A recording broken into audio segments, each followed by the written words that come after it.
Belakangan ini di sosial media lagi viral banget sebuah kasus. Ada sebuah organisasi masyarakat yang mengaku mewakilkan orang-orang Minang menggerebek nih ceritanya merazia sebuah restoran kecil yang jual masakan Padang di daerah Cirebon. Karena yang jualan bukan orang Padang. Bukan orang Minang. Bukan orang Minang. Masakan Padang, abal-abal, 10.000. Yang non-Magaleng orang Padang. Makan Padang palsu.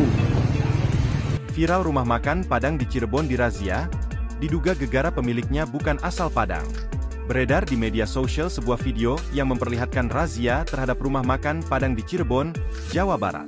Dalam video yang beredar, terlihat sekelompok orang yang diduga tergabung dalam Perhimpunan Rumah Makan Padang Cirebon atau PPRMPC, merazia rumah makan Padang yang tidak dimiliki oleh orang asal Padang. Dalam video tersebut, terlihat 3 orang berdiri di depan rumah makan Padang yang diduga menjadi sasaran razia. Di sekitar lokasi itu juga tampak beberapa lapak makanan lain yang berdiri berjejer. Salah satu dari mereka kemudian terlihat tengah mencopot tulisan "Masakan Padang" yang terpampang di kaca rumah makan tersebut. Di bagian belakang baju pria itu terdapat tulisan PRMPC, yang diduga akronim dari Perhimpunan Rumah Makan Padang Cirebon. Narasi dalam video menyebutkan bahwa PRMPC melakukan razia terhadap pemilik rumah makan Padang yang bukan berasal dari Padang. Ini kasusnya agak nyebelin sih sebenarnya sih. Nah, sebelum kita masuk ke pembahasan masalahnya ini, kita kayaknya harus bahas dulu latar belakangnya. Menurut lu, sebenarnya apa sih kepentingan si organisasi masyarakat ini melakukan razia kalau kita boleh katakan? Gini, kita mesti bahas dari backgroundnya dulu. Pertama, makanan Minang ini makanan yang udah populer banget satu Indonesia sebenarnya. Kenapa bisa populer? Satu, rasanya emang enak, tajam, cocok sama lidahnya orang Indonesia.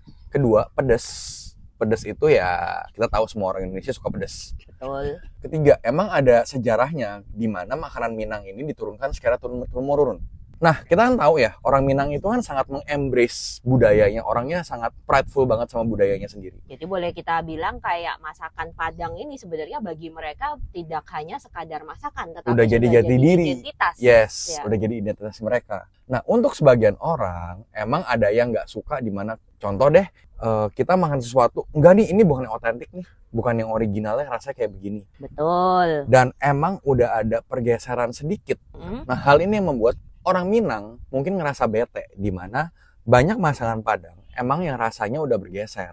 Kalau boleh jujur, di Pulau Jawa, makanan Padang itu sebenarnya rasanya udah berubah. Udah berbeda sama yang aslinya. Karena kenapa? Ya harus nyesuaiin sama lidahnya orang Jawa. Betul. Betul nggak?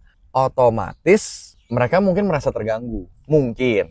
Tapi kalau kayak begitu kan boleh dibilang gimana ya? Ini kan namanya permintaan pasar, sesuai pasar. Lu jualan di Jawa, mau nggak mau kan lu menyesuaikan lidah Jawa. Kalau nggak makanan lu nggak laku, memangnya orang Minangnya mau ngebayarin. Mau ngebayarin maksud gue kayak lu mau menjamin restoran ini nggak akan bangkrut. Nah, di sini pun ada konfliknya, di mana restoran Padang di manapun dia berada, dia pasti bakal berusaha untuk nyesuaiin rasanya sesuai sama rasa lokal. Gak usah masakan Minang, semua masakan China juga begitu. Betul. Itu pasti mereka nyoba nyesuaiin. Sebaliknya, orang jualan masakan Jawa di Padang gak mungkin semanis di Jawa. Jogja atau di Semarang. Belenek cuy. Belenek, bener, gak bakal kuat orangnya. Berikutnya ada masalah yang mungkin ini jarang ditemuin ya. Itu adalah standar halal.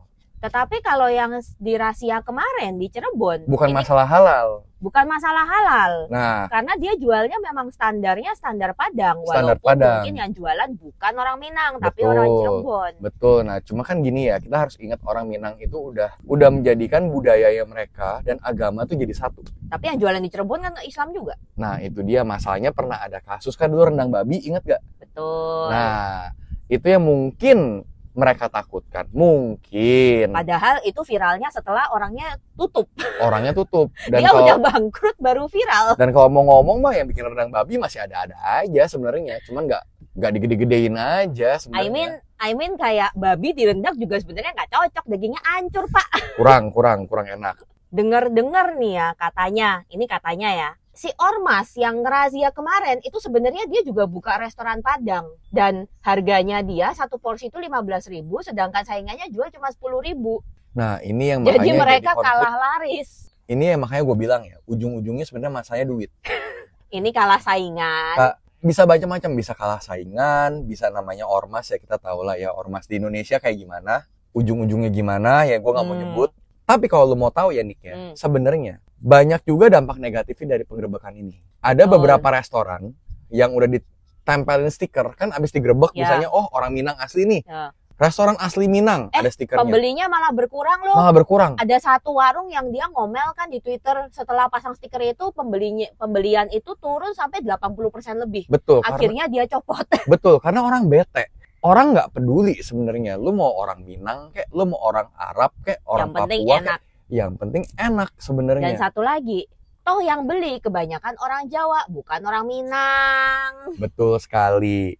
Makanya ini konfliknya sebenarnya agak-agak, kalau kata gua sih sebenarnya dibuat-buat aja. Dibuat-buat aja. Emang dibuat orang rame-rame. Indonesia suka drama aja. Kalau tidak ada keributan kami tidak puas gitu. Ini kan sebenarnya bukan hal yang perlu diributkan. Kalau misalkan perlu diributkan beneran, gue rasa orang Eropa datang ke sini lebih stres ngelihat ada steak dimakan pakai nasi, dicocol sambal, ditepungin, digoreng kering. Betul, ada yang pizza, kalau nasi, daging masih mending lah, steak, pizza pakai nasi. Ada pizza pakai ikan lele. Nah itu lebih parah lagi, makanya ada kepalanya lagi. Gimana orang Italia kalau ngelihat cappuccino dibikin es terus dikasih cincau? Cincau. Nah, lebih puyeng lagi kan. Nah, makanya masalah ini sebenarnya jadi apa ya? Konflik kecil. Gua nggak peduli asal chef ini dari mana. Lu mau dari Papua, lu mau dari Sulawesi, lu mau dari Sumatera, lu mau dari Amerika sekalipun atau Cina atau Jepang, Kalau yang bisa penting masak, enak. ya Dan udah. kalau memang lu mau preserve resep aslinya, ya gue appreciate juga. Cuman ingat, resep asli tidak selalu diterima oleh masyarakat lokal. Gua rasa kalau dalam segi bisnis kayak begini tuh target marketnya bisa dibagi jadi dua. Kalau misalkan emang Anda membuat restoran Padang yang benar-benar otentik, rasanya asli Padang, dari awal marketingkanlah seperti itu. Betul. Itu kan justru malah bisa jadi plus point. Tapi kalau misalkan Anda bukan nasi Padang yang catering tuh ke orang kebanyakan, kayak orang kantoran, karyawan, ya itu kan sebenarnya balik lagi ke penjualnya. Bagaimana caranya supaya masakan beliau itu laku. Betul. Contohnya ya, gue kasih contoh restoran Padang yang menyuarakan bahwa restorannya itu otentik. Punyanya Arif Muhammad, Payakumbuh. Dan emang gue mesti akuin rasanya beda sama, let's say, pagi sore atau sederhana. Gue nggak bilang yang pagi sore atau sederhana nggak enak ya, itu enak. Tapi emang rasanya, cita rasanya beda nih. Dimana kalau si Arif Muhammad punya yang Payakumbuh, itu lebih asin dan pedas. Karena memang menyesuaikan dengan lidahnya orang Padang asli. Betul. Jadi dia emang ya ini rasa orang Padang seperti ini. Nasinya pun dia kirim dari Padang asli. Nasinya kayak nasi perak. Oke. Jadi benar-benar miripin sama aslinya. Sedangkan kalau si pagi sore itu ya, asal nasi putih pulen. Nasi putih pulen. Dan sekali lagi, pagi sore itu bukan dari Padang asli, dari Palembang. Kalau gue nggak salah ya, emang cita rasanya dia agak manis. Ya. Agak manis dan ya, tapi masih enak, nggak over manis lah. Gitu. Balik lagi menyesuaikan dengan menyesuaikan. lidah target market, Betul. menyesuaikan lidah pasar. Betul sekali. Ini adalah ilmu bisnis yang kadang-kadang orang kalau ada 100% foodie kadang susah mengerti.